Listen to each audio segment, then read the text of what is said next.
Welcome to Voices in Leadership, live streamed worldwide from the Leadership Studio at the Harvard T.H. Chan School of Public Health. I'm Dean Michelle Williams. The goal of Voices is to highlight the experiences of leaders confronting major public health frontiers and to better understand effective leadership and how it can affect change. I hope you find this program engaging and informative. Thank you for joining us. Hello and welcome to those of you here in our audience and to the viewers online around the globe. I'm Eric Anderson, the Director of Voices in Leadership. This series focuses on lessons of effective leadership to create positive change in public health. We're broadcasting from the Leadership Studio, where the programs and related content have received over 7 million engagements to date and counting. We're happy to host today's discussion, which is entitled Strength versus Wisdom, a conversation on the leadership of the future with former Bulgarian President Rosen Plevneliev. President Rosen Plevneliev is the fourth democratically elected president of the Republic of Bulgaria, holding office from January 2012 through January 2017. The Plevneliev presidency was marked by a long-term strategic vision calling for a truly transformative agenda focused on education, high technology and innovation, and a green and energy-efficient economy that protects the environment. During his time, he represented Bulgaria at the United Nations General Assembly and was a signatory to the historic UN resolution entitled Transforming Our World, the 2030 Agenda for Sustainable Development. In 2015 and 2016, President Plevneliev successfully led the Bulgarian chairmanship of the Committee of Ministers of the Council of Europe. President Plevneliev is a great supporter of the international rule of law, human rights, and freedoms, and has been recognized globally for his many contributions as a leading European and liberal Democrat. Before I turn this discussion over to our moderator, Professor Rifat Atun, please join me as we welcome President Rosen Plevneliev to the Voices in Leadership series at the Harvard T.H. Chan School of Public Health. Thank you. Yes, President Plevneliev, welcome to Harvard. It's an immense privilege to have the opportunity to have this conversation with you. So we live in extraordinary times, and extraordinary times require extraordinary leadership. And you have been an extraordinary leader, introducing major reforms in Bulgaria and managing its full transition to membership of the EU. What kind of leadership qualities were important that helped you to manage this transition? Thank you very much for inviting me. I'm very excited, very honored to be here, the best educational institution in the world, and talking to so many young, bright people here in the studio, but all over the world that are watching us. It's just speaking about wisdom. One of the important wisdom you can learn and transfer to the next generation is share your lessons learned. You were a business leader, political leader. Share what you learned with the next generation. And I'm very grateful to you that you're giving me the opportunity to do that today. That was a very tough time, very tough mandate. I just in 2 years' time, 2013, 2014, I had to face 5 governments, 3 parliaments in my country. There was a record number of crises in the European Union. Yes. I had a very special team tracking all those crises. It was not 1, but 11 dramatic crises that were pushing the European Union, and it was migration, terrorism on the street. It was actually a very difficult relation with Russia. It was the Ukrainian crisis, the Greek crisis, the Brexit, and many others that came. I knew from my background, I am an open-minded to my life, always being proud of when destiny is giving you a hand, you're giving a hand too. You're already changing your life, and that was always for good. So I was a Gastarbeiter in Germany, starting from scratch, having nothing. I was an investor, I was a CEO, I was even a scientist. My diploma work in Bulgaria was artificial intelligence, and I was one of the best computer programmers, but my life changed and switched again totally. And from being a computer programmer, I became a Gastarbeiter in Germany. And yes, I was also a minister, I was a president, I'm a very passionate Democrat, devoted father.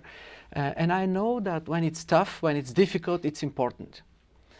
If it's easy in your life, on your company, on your society, it's not important. You go easy through the time, but if it's difficult And I had to face a lot of difficulties in my lifetime, and especially in my mandate. And let me share with you probably the most difficult moment and what helped me really going forward. That was, I will never forget, in February 2013 in Bulgaria. There was a huge crisis, hundreds of thousands of people in different cities on the street protesting against monopolies and the way public institutions were organized. And actually a lot of strong political leaders were there, leading different political parties, the parliament. But in a difficult moment of history, they all resigned. So there was no government, there was no parties, there was no parliament, and I was alone. Having protests all over the country and being totally alone. So I was calling all those strong leaders and say, listen, let's make a kind of a coalition government, caretaker government, to bring everybody who can contribute to stability and development together. But they were playing their strongman games. They were fighting for being elected again, coming to the next cycle of political power, and I was left totally alone. What I've done was then really, first of all, and that was the recipe for success, I managed in a very successful and democratic way to bring my country in a very difficult moment of history to a better stand. I was alone. I had to appoint young people and a caretaker government to run the country, which is not the job for a president. But generally, it's like that. First of all, when it's difficult, it's important. If it's difficult, then it comes who you are. Second, you need to be capable of not hiding the problems, but pointing. If you want to solve a problem, you point at the problem. And that's the only way to solve it. It was also very important to have an inclusive approach. I invited the protesters, but those who do not protest, the political leaders, society leaders, institutional leaders, all of them together in an institution, in a debate, which I called citizens' debate, debate with the citizens, to find the solutions together. And that was very successful because it was inclusive. I didn't blame the others. I didn't point at somebody else as a convenient enemy or convenient excuse for mismanagement in the country. I took my own responsibility, but I tried to be inclusive, get everyone on the table in order to find a solution.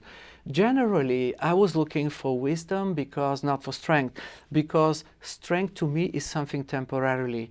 Wisdom is something that is very sustainable long time. I saw a lot of strong leaders, and I was always questioning myself, Putin, Erdogan, Trump, Bibi Netanyahu, Modi, Orban, very strong leaders. But are they wise? Because you could be very strong, have a strong army, and occupy your neighbor, but is it wise to do so? Yes. So that's an important point, because in extraordinary times, people look for strong leadership. And I think this is what we are seeing in many countries. And you gave a list, and I think the list is very long. We could be here all day. And you say wisdom is more important than strength. And was that wisdom or your approach important in building the trust with the citizens and with the community to achieve the changes? Exactly. Napoleon was a very strong leader. He conquered almost all Europe back in the 19th century, but after him, it was a total devastation. And Europe was burning in wars for more than a century. Alexander the Great was a very, very strong leader, but after him there was a devastation too. So I always questioned myself, and actually one of the wisdoms Napoleon shared was guiding me, because I was looking back to learn from history. Napoleon, you should never forget, his extraordinary personality, a progressive general. When he was young and progressive general, he built up institutions in France. He innovated, for example, the Constitutional Court, which is there to serve rules. And then he became an emperor. Power games, strong man. As he became an emperor, he was fighting wars, and at the end, he said a very interesting sentence that is telling us what's going on in the world today. He was saying, if you don't have a cause, you need a war. So now what's the cause for a wise leader, of a wise president? Is it the cause to increase your territory by destabilizing your neighbors and the rules of international order? I don't think it's a cause. It's a cause as what the President Trump is doing today, for example, the question and destabilize the rules and institutions of international order and work for less, not more trust within the international system, you could be strong and do so, but I don't think it's wise. A wise leader is one that understands that success is collective effort. The success of a president is not his rating, is not his wars, his battles, is not his enemies. The success of a president is the success of ordinary people. If there is a progress in society, if ordinary people can see a hope, better life, more education, that's a success for a wise leader. And I was asking myself, I talk to everybody who is anybody in the world. I meet just all of them. I talked to Putin, to Erdogan, to all of the leaders. I had 12 meetings with Obama, 30 meetings with Chancellor Merkel, Xi Jinping, 3 meetings. I talked to all of them. And I was always trying to see strong but not wise, strong and wise, yes. Which is very rare in politics. And I can give you a lot of examples. Putin is very strong. But the strength is not a base of having a strong army or a huge territory or occupying a neighbor. The strength could only be a symbol of success, building up education, institutions, society, making your people free, making your people more educated and prosperous. That's a success, and that's a strength that comes with wisdom. So during your presidency, I had the opportunity to visit your country. Yeah. I didn't get a chance to meet you, but very beautiful country, and I was in Sofia. And one thing that struck me was that, being a member of the EU, many people migrated. So there was a huge migration out of Bulgaria after the First World War. Then another big migration after Bulgaria joined the EU. How did you convince people to stay, to build the vibrant economy that you currently have from a post-communist country? When I became a president, one of the first things I've done, I changed priorities for my country. A president does not run the country in Bulgaria and in the European Union. The president, as a head of state, represents the country. It is expected that the president is a moral compass. The president is understanding that in a democratic country, it's normal to have a kind of fights between different ideas, different priorities. But it's expected that the president is representing the unity of the diversity of the nation. That's what the President Trump is not doing today in the United States, by the way. But that's, of course, another question. To me, it was very important to be a vice president, to set up priorities that make sense, not for me, not for my rating, but for the country. And I changed a lot of priorities in my country. Today, I'm in a very comfortable situation that results came and people could say, well, that was the President Plevneliev who started up the ecosystem, who brought a lot of government funds for young people to realize their ideas home. I was the creator of the ICT cluster, the automotive cluster, and the outsourcing cluster. And I'm very proud of that because those industries where I was from the scratch created hundreds of thousands of new jobs for young people to stay. But Bulgaria has and had a lot of problems. For example, in the energy sector, the country was totally dependent on Russian gas monopoly. Yes. What I've done, as a difference to the former president of Bulgaria, I said, I'm not talking about 1, 2, 3 projects. I'm talking about 3 priorities that make sense for our economy. And that was energy liberalization, energy diversification, and energy efficiency. And I was very proud to be the father of a broad energy efficiency program that brought hundreds of thousands of Bulgarian families into better quality of life. Yes. I was the father of an energy liberalization program. 5 years ago, Bulgaria was a slave. Yes. It was totally dependent on the Russian gas monopoly. Today, we have a gas stock exchange. We can buy easily gas from the United States. And that's so great that we're doing this. Somebody has to set up priorities that make sense. It's the same in society. It's the same in a company. And that's my advice also to future leaders. Actually, priorities that make sense not for you, but for your egoistic national interest or party interest.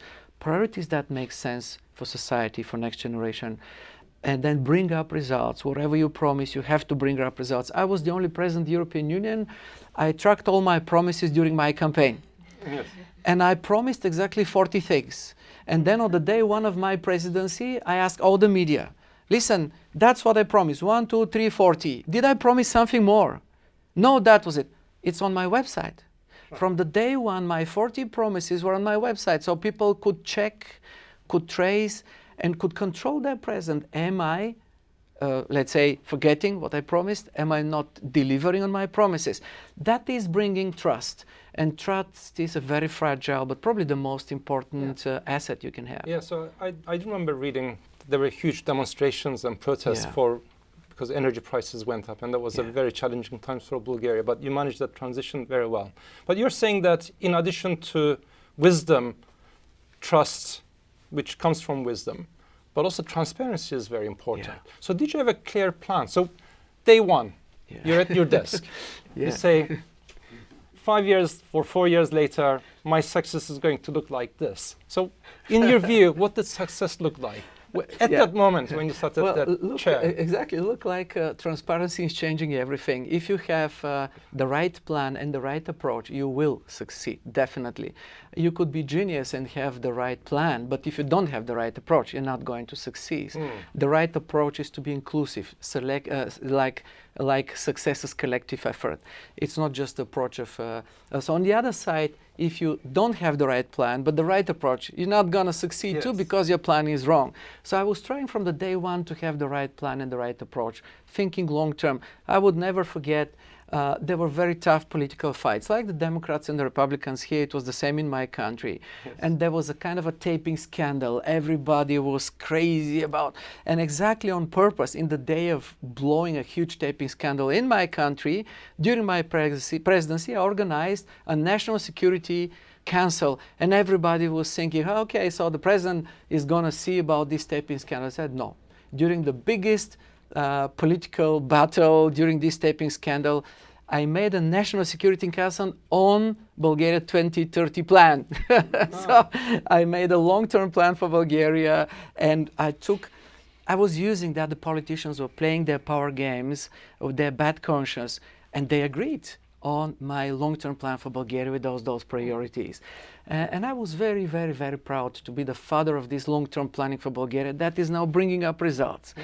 But the most important thing, really, when you talk about those difficult moments, it's really very important for all of us to understand that it was inclusive effort, it was having the right projects, having the solutions to the problems we face, and knowing that everyone can contribute. It depends on everyone to bring a solution, to improve our democracy, to improve our institutions. And now talking about transparency, honestly speaking, I never planned to be a president. I didn't want to be a minister. I didn't want to be even a CEO or a business leader. But I was open-minded and looking for a sense. How can I serve? I served in the business for huge American and German investments in the region, and it was very successful because it was very transparent, very transparent. And then I became a minister. That was in June 29. The world was collapsing, Lehman Brothers, the worst crisis in the history. Money was drawing out. I was a top CEO of a very big German real estate management and investment company, and out of 250,000 people who are in the real estate and construction industry in my country, half of them on the street, unemployed, just with 3 months because of the crisis that hit in September 29. And then what I've done was actually, first of all, to be very honest with all those people. And secondly, I went to Brussels and I said, listen, there is no market, there is no investors, there is no money. The only money for Bulgaria was the European money, but it was frozen because of intransparency and irregularities. And I talked to the boss of the European Commission. I said, those billions for modernization, we need them. And they say, but there is no trust. Yes. And I said, I will find an innovative way from zero trust to bring it to 100 as soon as possible. Brussels did not believe me, but I was very innovative. The day I came back to Bulgaria, I called Transparency International in London. Wow. And they say, who is calling? I said, the Bulgarian Minister of Regional Development and Public Works. what do you want? Can you run the public procurement for my ministry? Yes. They said, are you crazy, insane? But they came. Yes. They made a special team, and with Transparency International, we made miracles. Yes. Actually, we built highways, railways, high-speed rails, underground, a lot of modernization projects, and actually, transparency Yes. made me the most beloved minister in Bulgaria ever, with the highest rating. The prime minister said, listen, why don't you run for president? People love you. And I said, no. Well, why not? And I said, I'm not there for those old jobs. I'm there to serve. I was in the business. I made my money. I just wanted to serve my country. And I knew I'm serving well because I brought 7,000 modernization projects. I wanted to finish my job. Yes. But anyhow, he was a good politician. At the end, he said, listen, you want to serve? You can serve as a president too, Yes, yes. which I've done. Yeah. And I was very proud to be elected by So people and serve people. That's remarkable. So it seems that it's important to have, as a leader, wisdom, a good plan with priorities, but also a very transparent and inclusive approach that empowers peoples and citizens and enables dialogue with them, so they're actually part of the solutions. And you've had many successes, but what's your legacy? What will history say about you? It's amazing question. 99% of the politicians do not understand the complexity of your question, and they do a lot of mistakes. Almost 90% of all the politicians, former presidents, head of state, I know they've done huge mistakes after the mandate. You could be a very successful president, but then you fight power games, you make your own political party, you're going back to parliament, you want to be on power again and again, you just don't want to get out and serve in a different way, and that's what is ruining the reputation and the legacy of a lot of heads of state and government. I was talking to at least 100 heads of state and government. All of them I was very proud to serve. And I was asking them, listen, what about your legacy? How do you make sure that you build up your legacy? Because you're not making history. That was my conversation with Madam Chancellor Merkel, for example, a very good friend. I speak fluent German. I had at least 13 meetings with her. And I said, Madam Chancellor, how do you think you're going to make history and stay in history? Okay. And she said, Rosen, you know, I think it's because in all those years, and that's true, it was very tough, a lot of crisis in the European Union, and she was the one to bring solutions, to be inclusive, to be democratic. You can trust her. Madam Merkel was not just transparent, she was predictable. And even predictability is a much more important word than transparency. Because you can be transparent day by day, but not predictable.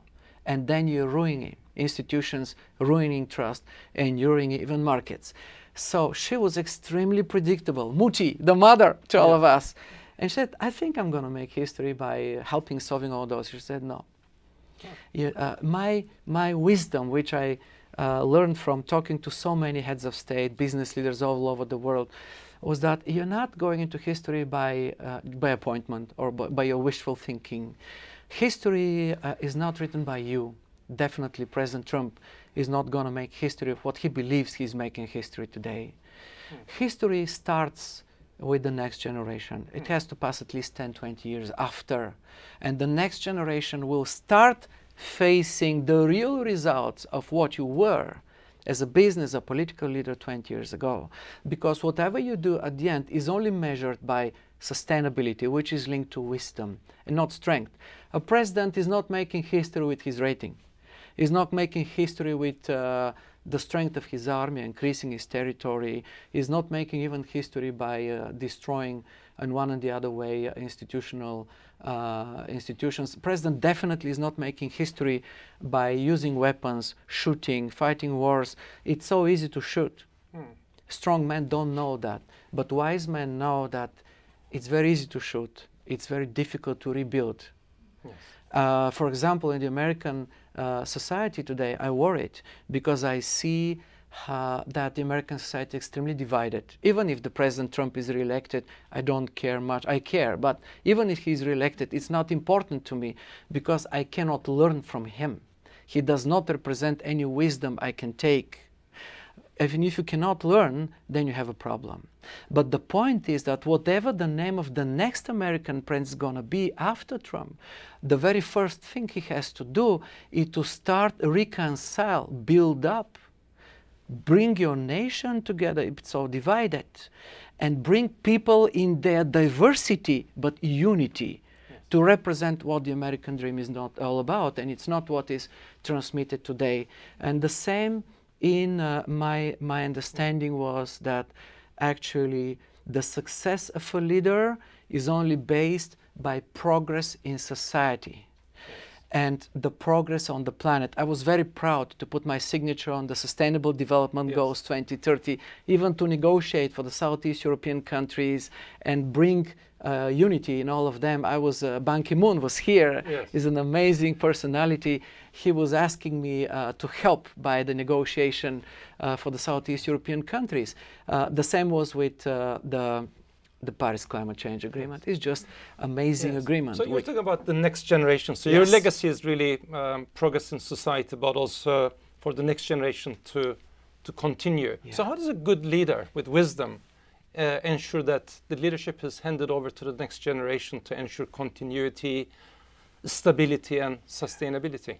I was very, very, very cautious of what I'm gonna do after end of my mandate in order to help my country making progress. Many other presidents have made those mistakes, going back to parliament, fighting, and they lost trust. So I'm going my own way, and that is my legacy today starts coming in. I was building up the ICT, the automotive, the outsourcing clusters. 160,000 new jobs for young people to stay in Bulgaria have been created. The real estate industry has booming, and that is a part of my legacy because I was the one to put that. Today, for example, the Bulgarian government announced 40% cut on the gas price for Bulgaria from Gazprom.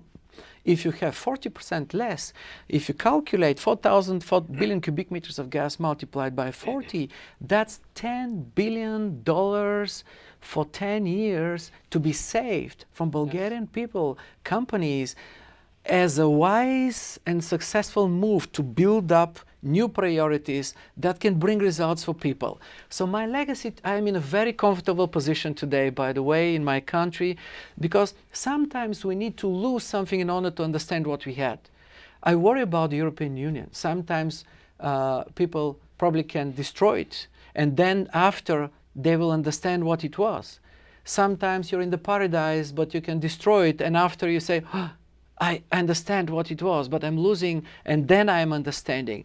We shouldn't lose something which is positive, which is bringing result, to understand that it was like that. And because of that, my point is I continue be a strong voice in my country. I continue work for trust.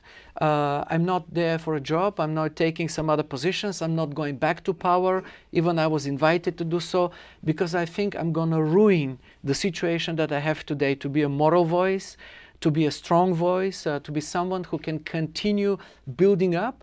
And when you have hundreds of thousands of new jobs, when you have progress, when you have a better gas prices, when you have energy efficiency programs, when you have coal mines, let's say, closed, as a difference to what President Trump is doing here in the United States, that's part of my legacy that hopefully people are going to understand, and they start understanding. So in a way, people are telling me, we lost you, Mr. President, why don't you come back? But I'm there.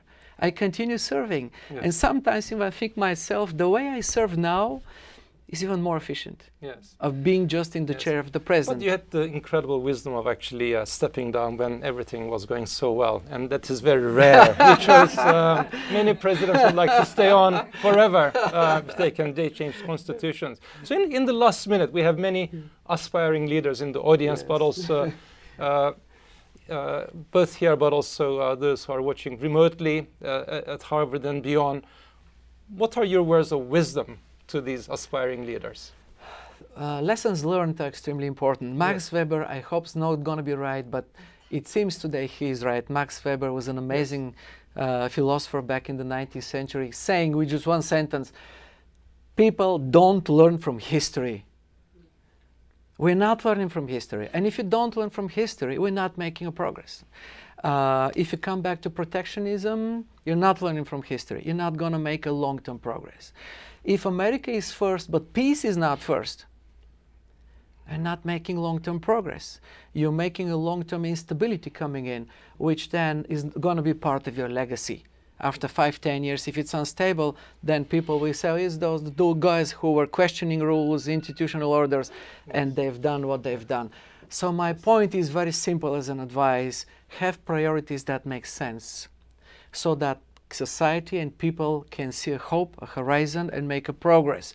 Work hard on those priorities, bring results, and collect wisdom with strength, but not just strength, which to me is not sustainable or long term. And have the wisdom to learn from history, but not necessarily repeat it. Exactly, So, that would be great. President Thank you. Plevneliev, thank you for this incredible Thank you very much. words of wisdom from you. Thank you very Thank you. much. Thank you.